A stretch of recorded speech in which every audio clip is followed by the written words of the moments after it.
Hi everyone, welcome to MSCR Makes. I'm Miss Julia and today we'll be making pulled string art. For this project you will need some food coloring, some water, a few small bowls, a pair of scissors, a spoon or something else to mix with, some paper, some cardboard. I'm just using 2 pieces of cardboard from an old cereal box, and some string or thread. A few examples are embroidery floss. This is also what people use to make friendship bracelets. Some sewing thread or some yarn. You can pause the video here and go gather your supplies. Now that you've had a chance to gather your supplies, I'm going to move some things out of the way.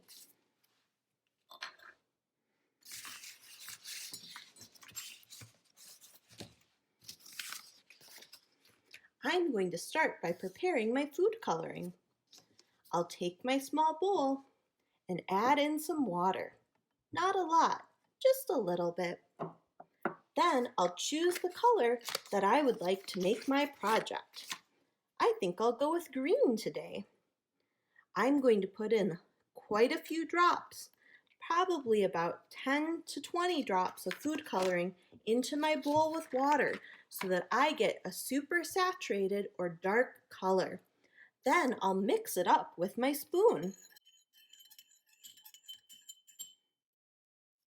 Once everything is mixed up, I'm going to set this off to the side.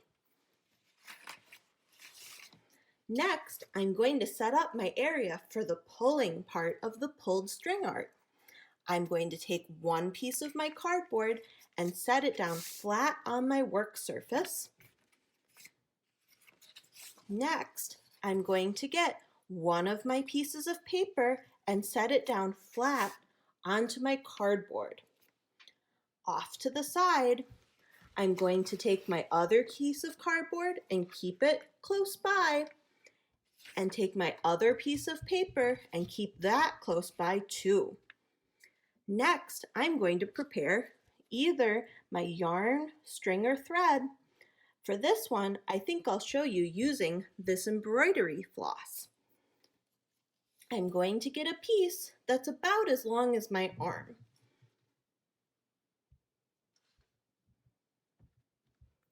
I'll use my scissors to cut off my piece.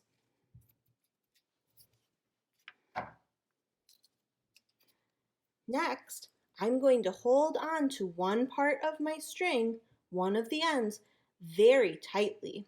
I want to probably leave about a finger length of string and then hold on really tight. Next, I'm going to dip the other end of my string, the one that I'm not holding on to, so this end, into my food coloring and water. Remember, I need to keep this part of the string out of the food coloring and water and hold on to it really tight. I'll use my spoon to push my thread into the water and get it all saturated or all wet.